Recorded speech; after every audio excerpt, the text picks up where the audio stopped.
साथियों नमस्कार, स्वागत है आपका अपने चैनल सक्सेस जंक्शन एक कदम सफलता की ओर में। और हम लेकर के आ गए आपके लिए MPPSC, UPPCS, UPSI, banks, SBI clerk और एसएससी अन्य सभी परीक्षाओं की दृष्टि से अति महत्वपूर्ण 360 डिग्री करंट अफेयर। जैसा कि आपको पता है, अब करंट अफेयर का पैटर्न चेंज हो गया है और आपसे हर एक प्रश्न के बारे में डीपली जानकारी मांगी जाती है। उस प्रश्न का आप जवाब तभी दे सकते हैं जब आपको उस प्रश्न के बारे में अधिक से अधिक जानकारी होगी। तो उसी पैटर्न को बेस बना करके हम लेकर के आ गए हैं आज की अपनी करंट अफेयर। और जैसा कि हमने आपको बताया कि यूपी ट्रिपल एससी पीईटी का कल यहां पर नोटिफिकेशन आ गया और उसमें 20 नंबर की आपकी करंट अफेयर और स्टैटिक जीके ही है। इस वजह से आपके लिए ये क्लास अति महत्वपूर्ण हो जाती है। आपका 20 नंबर यहां से कवर होता है और आपको तो पता ही है करंट अफेयर और स्टैटिक जीके हर एक परीक्षा में आती है, हर एक परीक्षा में आपको नंबर दिलाने का काम करती है। ठीक है, तो चलिए शुरुआत करते हैं और आपको बताते हैं कि आज के सेशन में क्या क्या होने वाला है। आइए देखते हैं। तो टुडे सेशन की बात कर लेते हैं। सबसे पहले यस्टरडे का रिवीजन कराया जाएगा, यानी कि कल हमने जो भी आपको करंट अफेयर कराई है उसमें से रैंडमली 3 प्रश्न आपसे पूछे जाएंगे और आपको खुद अपने आप को ये जज करना है कि कल वाले प्रश्न आपको याद हैं अथवा नहीं याद हैं। उसके बाद टुडे करंट अफेयर, यानी आज की जो महत्वपूर्ण करंट अफेयर होगी वो करंट अफेयर आपको फुल डिटेल में जानकारी के साथ में कराई जाएगी। उसके बाद मध्य प्रदेश करंट अफेयर के कुछ महत्वपूर्ण प्रश्न होंगे जो चर्चा में बने हुए हैं और आपकी परीक्षाओं की दृष्टि से अति महत्वपूर्ण है, एमपी करंट अफेयर कराई जाएगी। उसके बाद में स्टैटिक जीके के 3 महत्वपूर्ण प्रश्न कराए जाएंगे। जैसा कि हमने आपको बताया कि स्टैटिक जीके बहुत ज़्यादा महत्वपूर्ण रोल यहाँ पर प्ले करती है आपके किसी भी परीक्षा में। उसके बाद होमवर्क विद स्क्रीनशॉट, यानी कि डेली हम आपसे एक प्रश्न पूछते हैं, उसका जवाब जो जिन लोगों ने भी दिया होगा उनका नाम विद स्क्रीनशॉट के साथ में लास्ट में आपको दिखाई देगा। उसके बाद टुडे होमवर्क, यानी कि आज हम आपसे एक प्रश्न पूछेंगे जिसका जवाब देने पर कल वाली वीडियो में आपका नाम भी देखने को मिलेगा। ठीक है, तो चलिए शुरुआत करते हैं। सबसे पहले रिवीजन कर लेते हैं 3 प्रश्नों का जो कि कल हमने आपको कराए थे। देखिए पहला प्रश्न, तो पीपी किट के लिए किस छात्र ने एक वेंटिलेशन सिस्टम जो है यहां पर लॉन्च किया है? निहाल सिंह, सोमेश मुकुंद, केविन जैकब या फिर इनमें से कोई नहीं? आंसर देखते हैं। सही आंसर है ए, यानी कि निहाल सिंह ने यहां पर पीपीई किट के लिए एक वेंटिलेशन सिस्टम तैयार किया है, जिसके बारे में कल हमने आपको पूरी जानकारी दी थी। चलिए आगे बढ़ते हैं। देखिए, तो चर्चित पुस्तक नेहरू तिब्बत और चीन किसके द्वारा लिखी गई है? अवतार सिंह भसीन, नीना गुप्ता, अशोक लवासा या फिर राजनाथ सिंह? आइए आंसर देख लेते हैं। सही आंसर है ए, यानी कि अवतार सिंह भसीन के द्वारा चर्चित पुस्तक नेहरू तिब्बत और चीन लिखी गई है और ये बहुत ज़्यादा महत्वपूर्ण है, आपकी परीक्षाओं में पूछी जा सकती है। चलिए आगे बढ़ते हैं। देखिए, 2021 का टेम्पल्टन पुरस्कार किसे दिया गया है? कैथरीन जॉनसन, जैन गुडाल, गेल हडसन या फिर ग्रेटा थनबर्ग? चलिए आंसर देख लेते हैं। सही आंसर है, यानी कि जैन गुडाल को 2021 का टेम्पल्टन पुरस्कार यहां पर दिया गया है। ठीक है, चलिए आगे बढ़ते हैं और शुरुआत करते हैं 26 मई टुडे करंट अफेयर की। सारे प्रश्नों की जानकारी आपको डिटेल में दी जाएगी, फोटो भी दिखाए जाएंगे जिससे सारी चीजें आपको हमेशा के लिए याद हो जाएं। चलिए देखते हैं पहला प्रश्न टुडे करंट अफेयर का। आइए, अभी हाल ही किसे भारतीय जैव विविधता पुरस्कार 2021 दिया गया है? बहुत ही ज्यादा महत्वपूर्ण यह प्रश्न है आपकी परीक्षा की दृष्टि से। जैव विविधता पुरस्कार 2021 से किसे नवाजा गया है? शेखर रमन, साजी एनएम, सिद्धार्थ रॉय या फिर इनमें से कोई नहीं? चलिए आंसर देखते हैं। सही आंसर, यानी कि साजी एनएम को यहां पर जैव विविधता पुरस्कार 2021 से सम्मानित किया गया है। आइए देखते हैं इनके बारे में कुछ जानकारी। देखिए,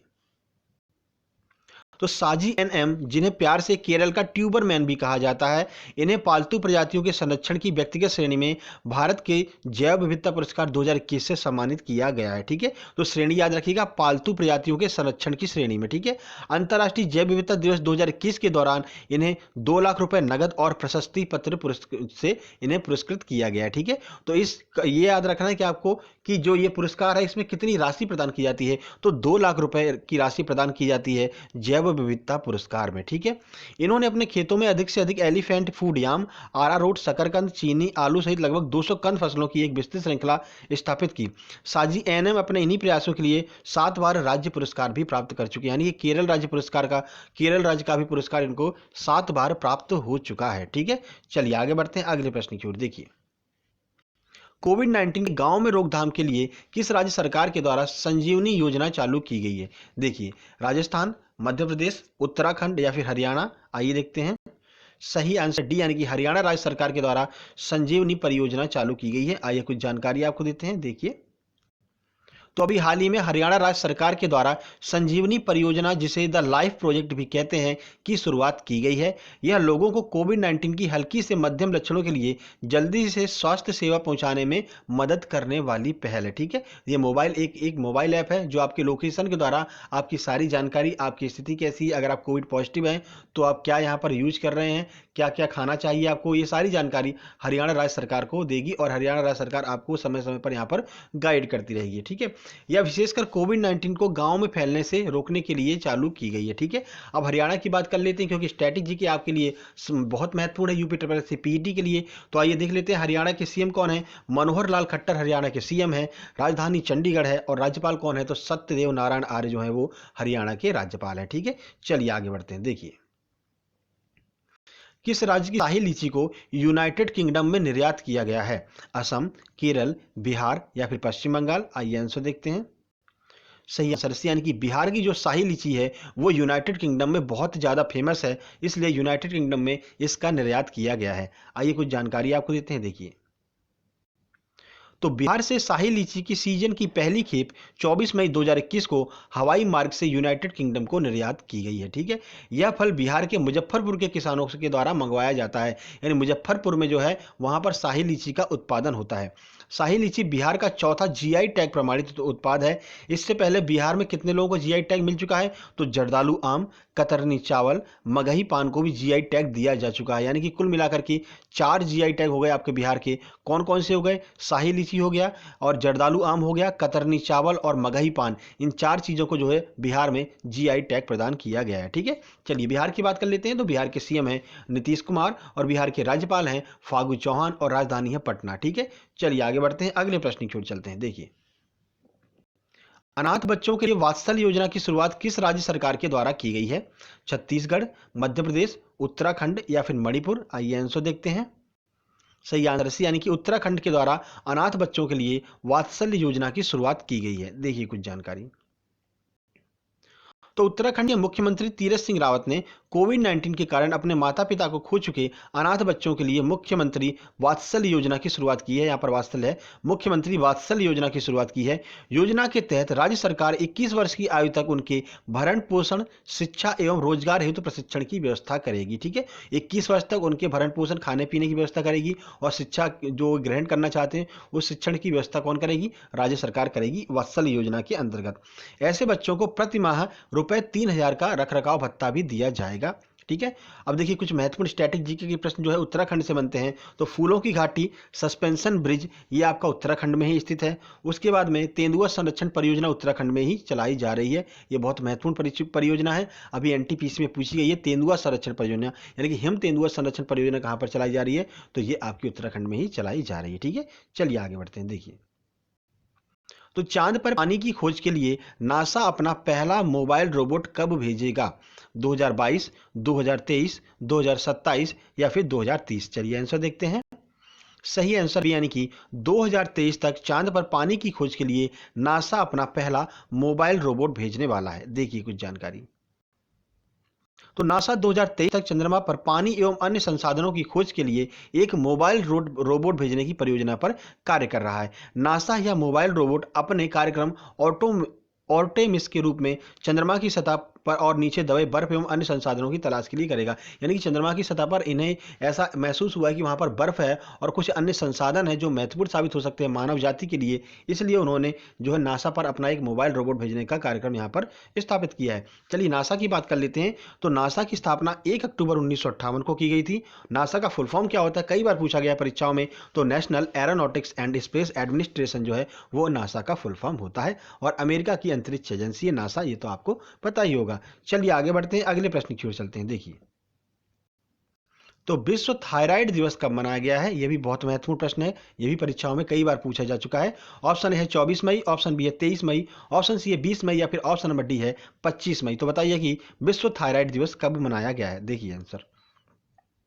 सही आंसर है डी, यानी कि 25 मई को विश्व थायराइड दिवस मनाया जाता है। आइए कुछ जानकारी आपको देते हैं। देखिए, तो विश्व थायराइड दिवस हर साल 25 मई को विश्व स्तर पर मनाया जाता है। WTD का मुख्य उद्देश्य थायराइड के महत्व और थायराइड के रोगों की रोकथाम और उपचार के बारे में जागरूकता प्रदान करना है। इसे WTD भी कहते हैं, याद रखिएगा।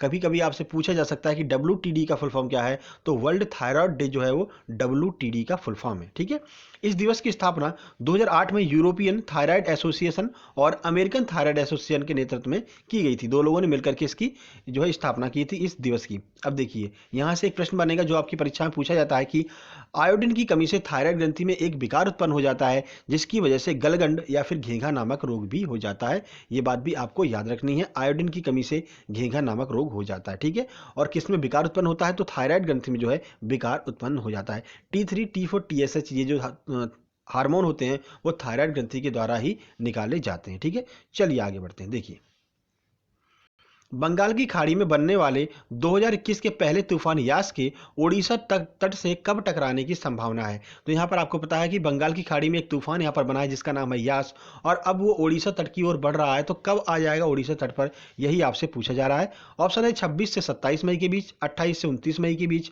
या फिर 30 मई को, या फिर इनमें से कोई नहीं। चलिए आंसर देख लेते हैं। सही आंसर है ए, यानी कि 26 से 27 मई के बीच जो है, यानी कि आज या कल में जो ओडिशा है वहां पर ये यास तूफान आकर के टकराएगा। ठीक है, देखिए कुछ जानकारी आपको देते हैं यास तूफान के बारे में। देखिए तो श्रेणी 5 के चक्रवर्ती तूफान 26 और 27 मई के बीच पश्चिम बंगाल और उड़ीसा के तट पर जो है दस्तक देने का यहाँ पर अनुमान लगाया गया है। ठीक है, यह 2021 में बंगाल की खाड़ी में उत्पन्न होने वाला पहला चक्रवात है। ठीक है, याद रखिएगा ये पहला चक्रवात है जो 2021 में बंगाल की खाड़ी में उत्पन्न हुआ है। इसे यास नाम ओमान के द्वारा दिया गया है जो कि एक चमेली जैसे पेड़ को संदर्भित करता है। यानी ओमान में चमेली के पेड़ को क्या कहते हैं, यास कहते हैं। उसी के आधार पर ओमान ने यहाँ पर यास तूफान को नाम दिया है। ठीक है, देखिए अब यहाँ पर विश्व मौसम विज्ञान की बात कर लेते हैं। तो विश्व मौसम विज्ञान संगठन का मुख्यालय कहाँ पर है, तो जेनेवा स्विट्जरलैंड में विश्व मौसम विज्ञान संग्रहालय है। ठीक है, उसके बाद स्थापना कब की गई थी, तो 23 मार्च 1950 को विश्व मौसम विज्ञान संगठन की स्थापना की गई थी। अध्यक्ष कौन है विश्व मौसम विज्ञान संगठन के, तो डेविड ग्रीम्स जो है वो विश्व मौसम विज्ञान संगठन के अध्यक्ष हैं। ठीक है, चलिए आगे बढ़ते हैं। देखिए तो यहां पर आपकी टुडे करंट अफेयर समाप्त होती है। अब यहां से आपका स्टार्ट हो रहा है 26 मई मध्य प्रदेश करंट अफेयर। चलिए पहला प्रश्न देखते हैं। देखिए तो आपका संबल आपकी सरकार योजना के अंतर्गत मुख्यमंत्री शिवराज सिंह चौहान ने 25 मई को कितने रुपए यहां पर अंतरित किए हैं। ऑप्शन ए है 112 करोड़, ऑप्शन बी है 100 करोड़, ऑप्शन सी है 101 करोड़, और ऑप्शन नंबर डी है 90 करोड़। चलिए आंसर देख लेते हैं। सही आंसर है ए, यानी कि 25 मई 2021 को मुख्यमंत्री शिवराज सिंह चौहान ने 112 करोड़ रुपए यहां पर हस्तांतरित किए हैं आपका संबल आपकी सरकार योजना के अंतर्गत। देखिए कुछ जानकारी। तो मुख्यमंत्री शिवराज सिंह चौहान ने 25 मई को वीडियो कॉन्फ्रेंसिंग के माध्यम से प्रदेश के निर्माण श्रमिकों से बातचीत करते हुए उनकी समस्याएं सुनी। मुख्यमंत्री चौहान ने 11,28,000 निर्माण श्रमिकों के खाते में सहायता योजना के अंतर्गत 112 करोड़ 81 लाख रुपए की राशि सिंगल क्लिक के माध्यम से हस्तांतरित की है। ठीक है, याद रखिएगा राशि 112 करोड़ 81 लाख रुपए की यहाँ पर राशि हस्तांतरित की गई है। मुख्यमंत्री श्री चौहान ने कहा कि शासन द्वारा सभी गरीबों को, जिनमें निर्माण श्रमिक भी शामिल हैं, 5 माह का प्रति सदस्य 5 किलो प्रति माह निःशुल्क राशन दिया जाएगा। यानी कि 5 माह का राशन दिया जाएगा निर्माण श्रमिकों को भी जो कि गरीबी रेखा में आते हैं। ठीक है, चलिए आगे बढ़ते हैं। देखिए तो एक गैर सरकारी संगठन CRY के द्वारा संकलित आंकड़ों के अनुसार जनवरी से जुलाई 2020 के बीच सबसे ज्यादा बच्चे कहां से लापता हुए हैं, बिहार, दिल्ली, मध्य प्रदेश या फिर गुजरात। आइए आंसर देखते हैं। सही आंसर है सी, यानी कि मध्य प्रदेश से सबसे ज्यादा बच्चे यहां पर लापता हुए हैं। चलिए कुछ जानकारी आपको देते हैं। देखिए तो CRY के द्वारा जारी किए गए आंकड़ों के अनुसार जनवरी से जुलाई 2020 के बीच दिल्ली और 4 पड़ोसी राज्य जिनमें राजस्थान है, मध्य प्रदेश, उत्तर प्रदेश और हरियाणा में बच्चों के लापता होने की संख्या कम से कम 9,453 है। 9,453 बच्चे यहाँ पर लापता हुए हैं इन 5 राज्यों से। ठीक है, इन 5 राज्यों में कुल लापता बच्चों में से लगभग 75% या फिर 7,065 जो है वो लड़कियां हैं। 75% लड़कियां यहाँ पर गायब हुई हैं। ठीक है, इन 5 राज्यों से, और सबसे अधिक 5,446 बच्चों के लापता होने के साथ मध्य प्रदेश इन 5 राज्यों में पहले स्थान पर है। तो 5,446 बच्चे तो सिर्फ और सिर्फ मध्य प्रदेश से ही गायब हुए हैं मेरे भाई। ठीक है, चलिए आगे बढ़ते हैं। तो यहाँ से शुरू होता है आपका स्टैटिक जीके का छुपा रुस्तम क्लास, और ये क्लास आपके लिए बहुत ज़्यादा महत्वपूर्ण है अगर आपने टारगेट किया है UP triple S C PET को, जहाँ पर आपकी 10 नंबर की स्टैटिक जीके और 10 नंबर की करंट अफेयर आती है। तो चलिए आइए देखते हैं पहला प्रश्न स्टैटिक जीके का। देखिए, तो ज्ञानपीठ पुरस्कार 2019 किसे दिया गया है? 2019 का जो ज्ञानपीठ पुरस्कार है वो किसे प्रदान किया गया है? चेतन भगत, नीना गुप्ता, अकितम नंबूदरी या फिर प्रतिभा राय? चलिए आंसर देखते हैं। सही आंसर है सी, यानी कि अकितम नंबूदरी को 2019 का ज्ञानपीठ पुरस्कार प्रदान किया गया है। देखिए, जाने माने मलयालम लेखक अकितम नंबूदरी को 55वां ज्ञानपीठ पुरस्कार 2019 प्रदान किया गया था। तो याद रखिए, ये 55वां ज्ञानपीठ पुरस्कार था 2019 वाला, जो अकितम नंबूदरी को प्रदान किया गया, जो कि एक मलयालम लेखक है। ठीक है, आगे बढ़ते हैं। देखिए, तो प्रसिद्ध रचना राजतरंगिणी के लेखक कौन है? कल्हड़, चंद्रवरदाई, केशवदास या फिर चंपक? चलिए आंसर देखते हैं। सही आंसर है, यानी कि कल्हड़ जो हैं वो प्रसिद्ध रचना राजतरंगिणी के लेखक हैं। ये सभी परीक्षाओं में प्रश्न आए हुए हैं, जैसे कि एनटीपीसी में आया हुआ प्रश्न है, ग्रुप डी में इससे पहले जो एग्जाम हुआ था वहां पर ये प्रश्न आया हुआ था, और आपका व्यापम ने कई बार इन प्रश्नों को कवर किया है। तो वो परीक्षा में आए हुए सारे स्टैटिक जीके के महत्वपूर्ण प्रश्नों को हम लेकर के आते हैं। देखिए, तो प्रसिद्ध रचना राजतरंगिणी के लेखक कल्हड़ हैं। राजतरंगिणी में कश्मीर के इतिहास के बारे में बताया गया है। ठीक है, तो कश्मीर के इतिहास के बारे में इस पुस्तक में बताया गया है। लेखक कौन है? कल्हड़ इसके लेखक है। चलिए आगे बढ़ते हैं। देखिए अगला प्रश्न, तो इनमें से किस माध्यम में ध्वनि गमन नहीं कर सकती है? ये साइंस का आपका प्रश्न है। ठोस, निर्वात, तरल या फिर प्लाज्मा? आइए आंसर देखते हैं। सही आंसर बी, यानी कि निर्वात में ध्वनि गमन नहीं कर सकती। क्यों नहीं गमन करती? देखिए, तो ध्वनि को गमन करने के लिए हमेशा माध्यम की आवश्यकता होती है, इसलिए ध्वनि निर्वात में गमन नहीं कर सकती है। ध्वनि की सबसे तीव्र चाल ठोस में होती है। जैसा कि आपको पता है, ध्वनि अगर कहीं भी गमन करेगी तो उसे माध्यम की आवश्यकता होती है। और आपने एक एग्जाम्पल सुना भी होगा कि ट्रेन की पटरी पर अगर आप कान रख के सुनते हैं और ट्रेन आने वाली है तो सबसे पहले आपको पता चल जाता है। क्यों? क्योंकि ध्वनि की जो सबसे तीव्र चाल होती है वो ठोस में होती है, यानी कि पटरियों में सबसे पहले पता चल जाता है, उसके बाद आपको हवा में पता चलता है कि उसके हॉर्न से कि ट्रेन आने वाली है। ठीक है, तो इससे भी आप याद रख सकते हैं कि ठोस में सबसे ज्यादा यहाँ पर तीव्र गति होती है ध्वनि की। ठीक है, चलिए आगे बढ़ते हैं। देखिए, कल के प्रश्न की बात करते हैं। तो कल के प्रश्न का सही आंसर है कुश्ती। हमने कल आपसे पूछा था कि सुशील कुमार किस खेल से संबंधित है, जो अभी चर्चा में रहे हैं। सही आंसर है कुश्ती। आइए देखते हैं किस किसने आंसर दिया। तो शैलन चौधरी ने यहाँ पर बहुत अच्छी जानकारी दी है। उसके बाद साक्षी द्विवेदी ने बिल्कुल सही बताया है।